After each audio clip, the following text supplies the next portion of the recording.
All right, thank you so much for tuning in today, guys. As I just finished introducing you, we have Ashley Garcia here today. Thank you so much for coming on. Awesome.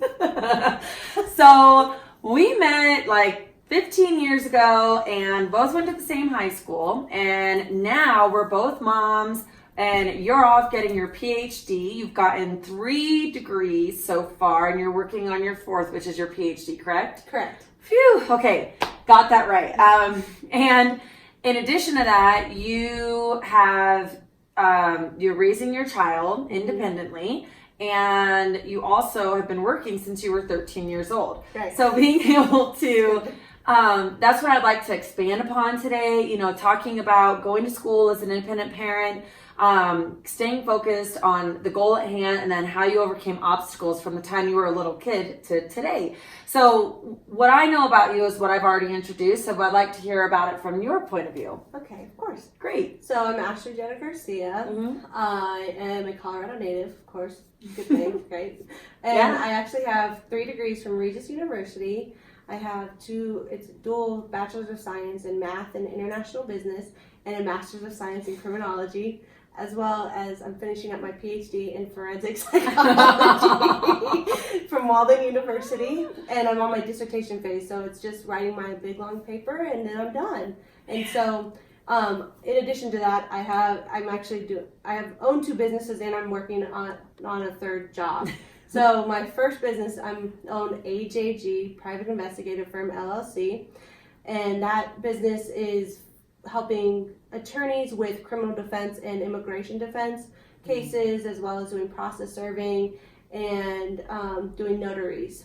And then I have AJG LLC, which is all about investments. So real estate investments up to life insurance, final expenses, anything of that, because those different investment vehicles can actually help with doing other investments and growing money. And so that can benefit people in the real estate industry. And then I am doing a graduate assistant position at Walden University, where I'm right now doing 3 studies with 3 of my professors. One's in juvenile violence, which I just completed, and we did 2 presentations in the last few months.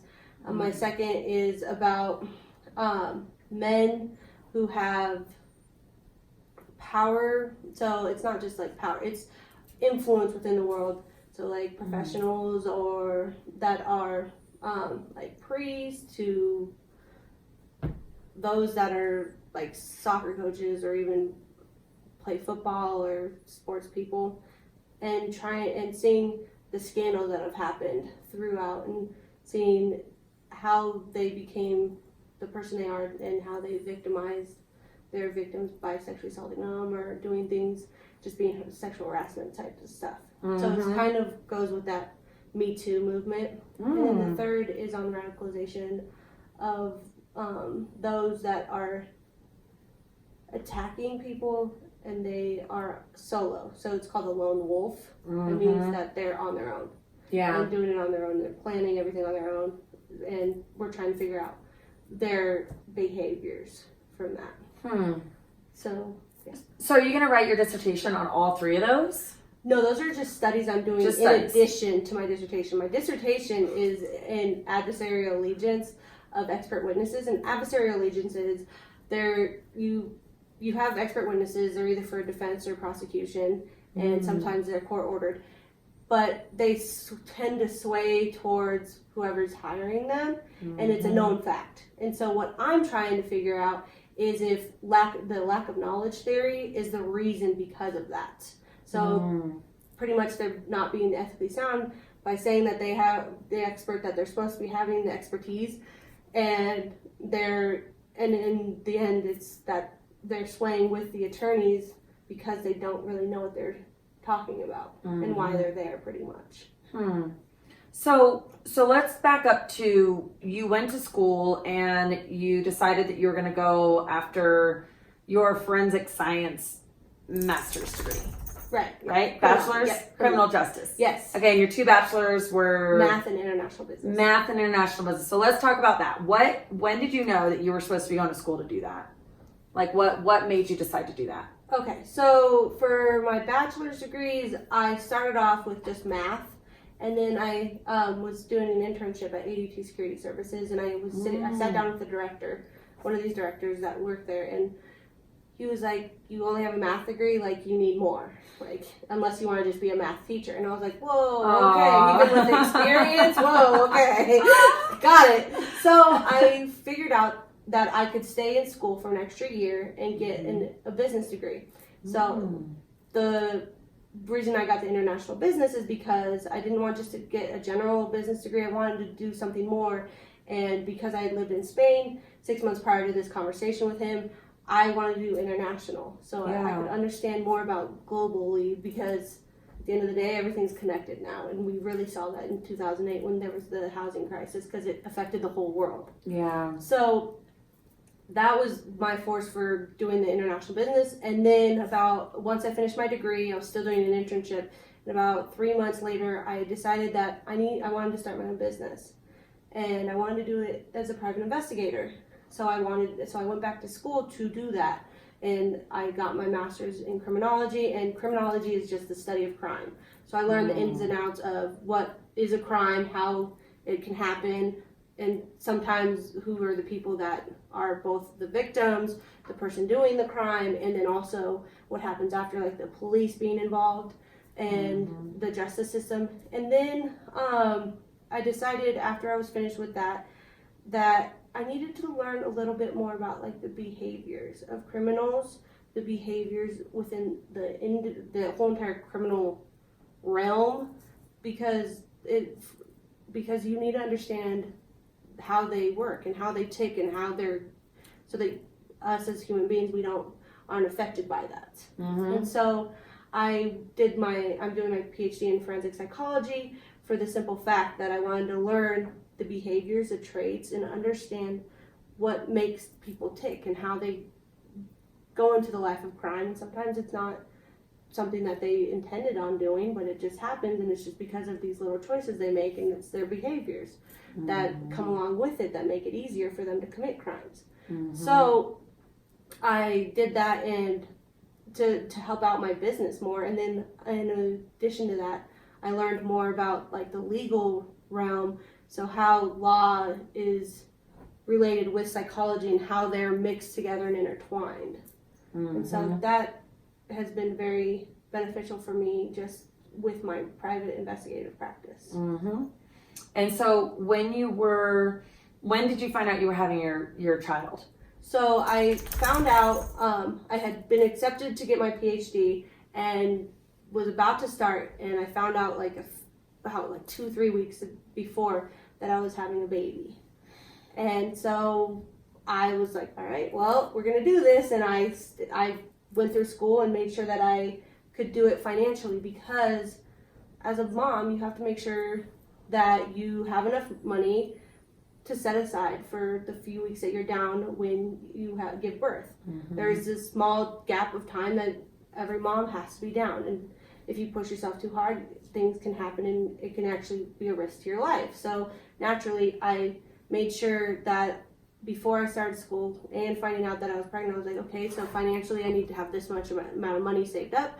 And I made sure of that before my daughter was born so that I could keep going to school. And I actually had 6 months of money saved up to be able to survive with her and myself and going to school and running my business. And at that time I only had one business, and I wasn't doing my graduate assistant position then yet either. So just as a mom, just making sure that I had that cushion to be able to start a new thing in life. And I was getting my PhD in addition to having a child being created in me. So. Yeah.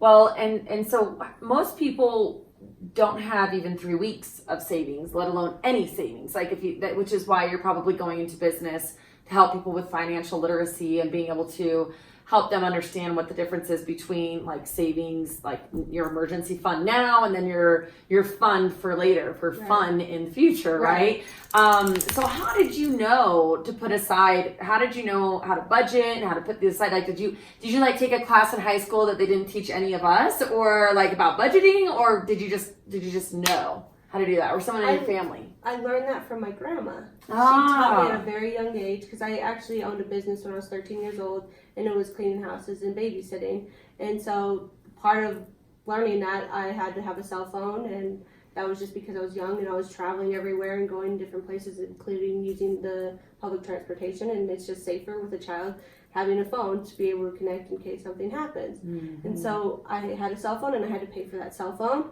and it was learning how to budget my money there. And then I was working, so I had to pay my taxes and file for taxes. And so again, I had to learn how to do my tax form, and it was just a 1040 easy form.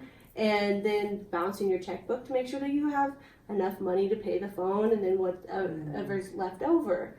And so those were tools that I learned at a very young age, and it was from just having my own business and having my family there to show me the right ways.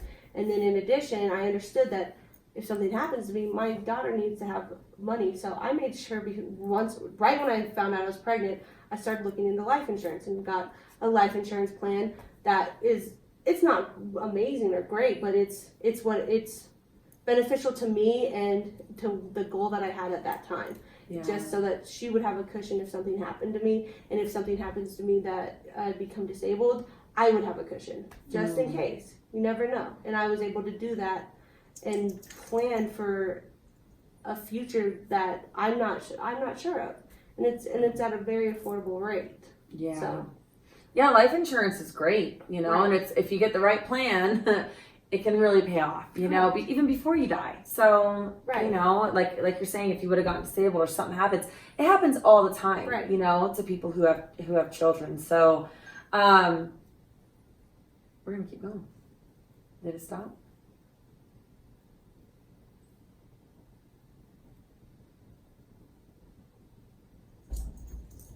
It's running. No, it's good. Okay. Serious, it's running. So Cool. Good thing is we have like 2 backups. So I know. No big deal. We're like, yeah, exactly. Try us. We're doing this. We're You know doing what I mean? this. Story. Okay, so you have so life insurance. So you had life insurance. You got that. You get it affordable rate. I'm gonna pause for a second. That was the last thing that can happen to anybody. So let's talk about how are you preparing your child now? Like, you were given responsibilities at the earliest age of 13. Are you providing responsibility for your 2-year-old daughter? And if so, what does that look like? Yes, I actually am. And I started it at a very young age with her, and it was 6 months, and it was making her own choices. When she could choose between stuff, I was like, hey, what do you want to do? Do you want to do this? Do you want to eat this? Do you want to go this way or this way? And she's always made those choices up until now. And so it's helping her. And then financially, I'm already teaching her. There's little apps on phones. You can teach your kids how to draw numbers. So she's learning how to draw her numbers. She's learning the difference between what 5 looks like and how many balloons are. There's 5 balloons, and then you select it. Mm-hmm. And so it's problem solving as well, which will benefit her later on. With my idea is I'm going to be having her do an expense report. So it's learning my balance sheet. So your positives, your negatives, so income that's coming in, all your assets, and then you have your expenses and what's the difference and what's left over at the end of the month, so that she can see where there's money coming in, where it's going out, and really how much we really have. And so it'll teach her to be more aware of how money works. And if you don't have it, then you can't get this certain thing. And it can make them more aware of understanding that what a dollar really means and what it is really worth. Mm-hmm. And so with that, as I own my own 2 businesses, my goal is to, because it's just simple addition and subtraction, mm-hmm. You learn that in elementary school, I can hire her on and pay her to do this. Yeah. As her own company, and she can look it over, and then I just review it, make sure it's right, and that's it. And then it's teaching her how the educational concepts that are learned in school are applied to normal everyday life. Mm-hmm. Yeah, I'm going to start my son on that tonight. We're going to start doing that, And so do you find that would it be better to give her the forecasted amount or the amount from last month? With just starting out, it's better to do the previous months, just so that you are, because you already know those numbers pretty much. It's easy to find out. Then once you get into forecasting, you have to make sure that your income is forecasted correctly, because expenses are usually, they're about the same. So the assets or the stuff coming in is what you really need to make sure you forecast correctly and within like a little margin, just to kind of give yourself wiggle room. Yeah. And as entrepreneurs, we don't always know our next paycheck or how it's going to be, and because we work on our own. And so planning ahead to make sure that we see where we're going to have ebbs and flows, and making sure that we have income for those months that are lower can benefit us later on, and teaching your children that as well. Just to be like, okay, well, this is how much we have, and we don't have this income coming. This is how much I'm thinking is going to be coming in every month for the next few months.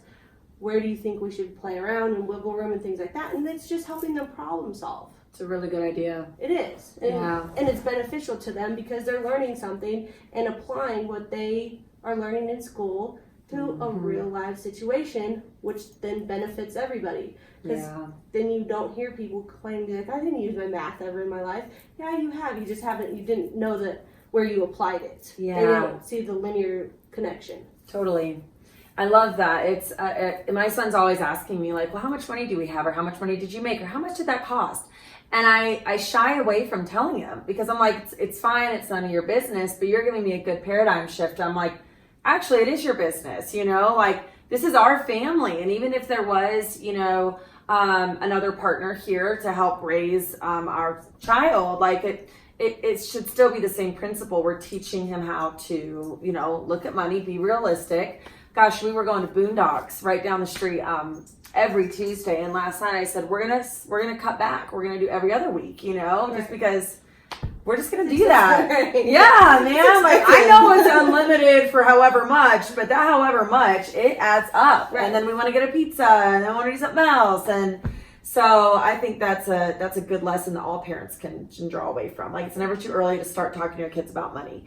And then there's more I could go into about that, but that's not what we're here for. So I do want to ask you, when you're 13, and you had a job, and you know we knew each other in high school. So going back to that time, I remember the crowd we were hanging around. We liked to party a lot. We had a lot of fun. How did you rise above? How did you work and go to school and still happen to be one of the most popular girls I knew? Like, how did you manage all of that? And what would you, let's talk about that. So I, again, started a company at 13. Yeah. I managed my money. And I learned in the process that if I wasn't on time, I say it's being on time with the universe. And it's understanding everything around us and how the energy around us can affect outcomes within our life. So when I was 13, yes, I was on my own business and I was paying for a cell phone, but I wasn't getting along with my mom. And a lot of the time I was living at other people's houses. So having to find a place to stay at night, having to find food, things of that nature.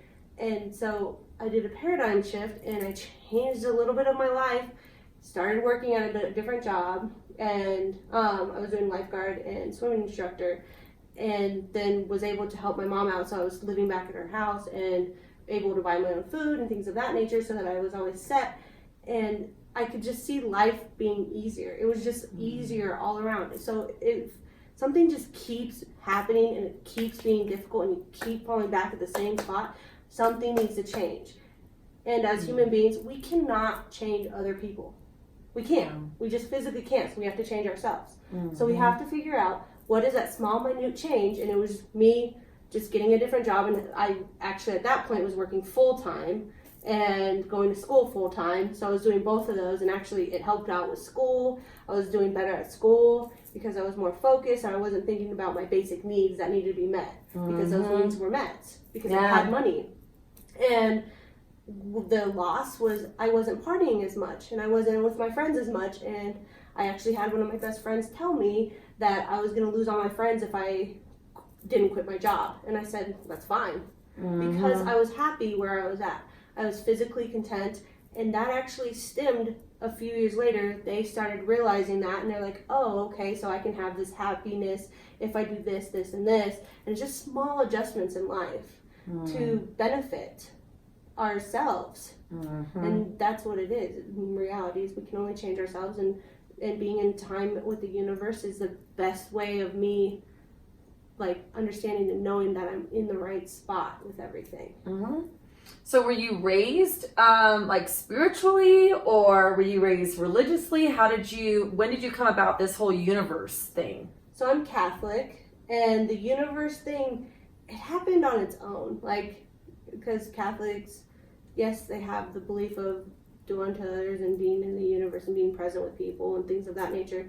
But like understanding energies and things of that nature, that came along when I was in my Buddhist class actually at Regis and understanding Buddhism. And so that's where that played in. And then I understood the right words and lingo of what I was doing prior. I didn't know I just assumed it was all choices. But it's the choices and then having your body feel like you're in the right path.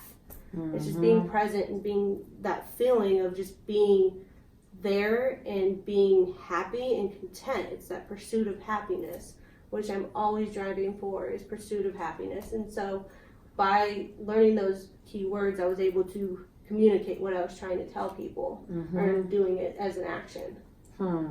And so you've always been a leader. You said as you were younger, you started your business, and then as you were moving up in the world, you were able to bring more people up in the world. Like it was a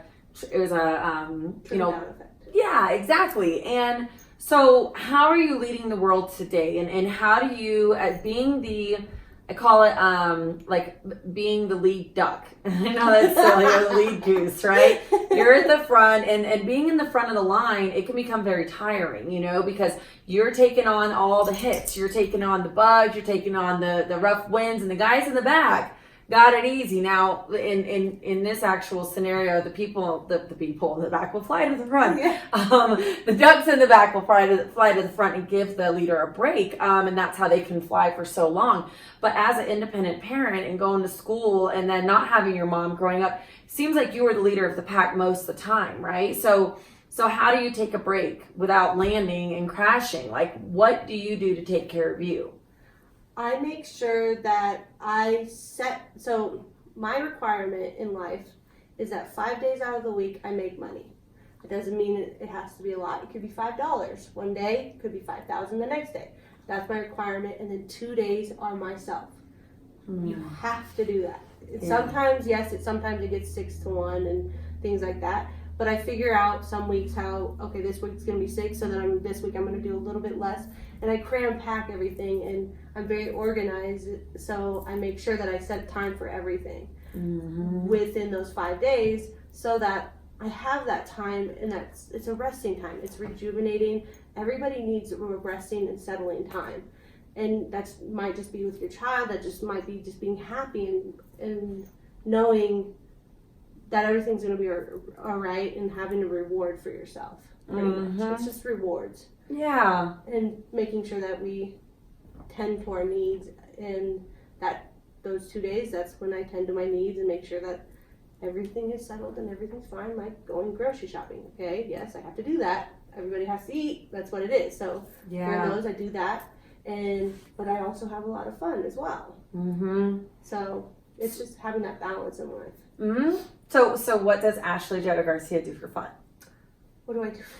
I'm calling you out. I like super just now, because I'm a mom, I go places with my daughter and like teach her things and discover, like go on walks and learn about new things. And I love teaching her because I love seeing new words that she learns and I love teaching her how to like do things, so then she does it the next time, and it's just beautiful. And that's my focus now, is because I have a child. I have to have my focus on this child. She's going to be a teenager soon. I don't care. She's only 2 years old, but she's going to be a teenager soon. It doesn't matter. Yeah. It's going fast. It does. It's going really fast. And so I want to have that connection and bond for the next few years and have a good time and teach her everything I can teach her. So when she becomes a teenager, she knows what's the best path in life, and she can go that route and not have the issues or hiccups or anything that I had to experience in life. Yeah. Yet those so this brings up a wonderful point. We want to protect our kids. We want I know both of us are great parents. We both love our children so much, and if we could do anything, I bet you that we would have a similar wish that it would be that for our children that we could make all the mistakes for them. We could we could protect them from the harm of the world. Yet someone has told me that the earlier they make mistakes, the less expensive they are. So let them make as many mistakes and fail as often as possible, even if it means, you know, they slept through their alarm clock and now they have to go to school in their pajamas and they're pissed off at you because they're 13 years old and hormones are crazy and like, why would you send me to school in my pajamas? Well, they'll never go to school in their pajamas again. Right. Bet you that, you know, and they'll probably be on time to work, you know, so, and then they won't get fired and move back home with you when they're 30 or 40 years old, you know, or whatever that might be. Not like living with your parents at 30 is a bad thing, okay? Because I got plenty of friends that are. It's expensive out here in Colorado. So either way, and our parents need help. They like the company. So being able to that, but letting them make the mistakes. But you're right on track, you know, having that bond and letting them know this is a safe space and you can come to me for anything that you need. And just, you know, you don't want to be their best friend, but you do want to be their best confidant, you know, that they know I can go to my mom and I can tell her how badly I messed up today. And she's going to be like, man, that must really suck. So what are we going to do about it? Right. What are your choices? Here's your choices. Like, what do you want to do about it? And then they're kind of like, oh, okay, I got some control here. Right. Yeah. Yes. Like, instead of like, oh, shouldn't have done that. So you're screwed now, you know? Your life's over and it's really not. It's not, even though They're little things. they're little things. Okay, so we've talked about your background and we've talked about how you overcame, you know, the challenges when you were younger, being a mom. So what is next for you? What are you going to do once you get your Ph.D.? What does the life look like for you? No more school. You're done unless you're going to get 2 PhDs. No. I'm just going to be working on my businesses and growing them and helping people. And that's really what it is. It's just helping others to learn from the expensive education that I had to pay for from me. And that's just what it is. Oh, that's really nice. Right. Like, let me teach you. Let me just teach you. Yeah, learn from me, right? Right. So maybe like life coaching or with the financial coaching, with your investigation firm. Both of them. So, what I've learned because of my companies, it'll be 6 years in March that I've had my private investigative firm. And what I've learned is there's not a lot of money in it. So that's why I have my investment company, because you can get a lot of passive income. And so there's 3 sources of income. There's active, there's passive, and there's investment. So active is time for money, so going to work, and that's your money. Passive is where there's like rental property. So you have a rental property every month, that money comes in, there you go, and you're not doing a lot. If you like set it up correctly, you're not going to have to do a lot. And then you have investments where you're investing in other people's ideas, companies, doing your life insurance, things of that nature. So those vehicles I'm trying to learn or teach others through with my secondary company, as well as understanding that what I've learned from reviewing all these different articles and things is that most millionaires have 7 flows of income. So that could be passive, active, or investment. And so by adding these 2 companies and then having all these other things going on, then I'm able to sustain life and become a millionaire that I want to be. Yeah. Now, we kind of touched on this earlier, and as you continue to move forward in this, especially going into, you know, your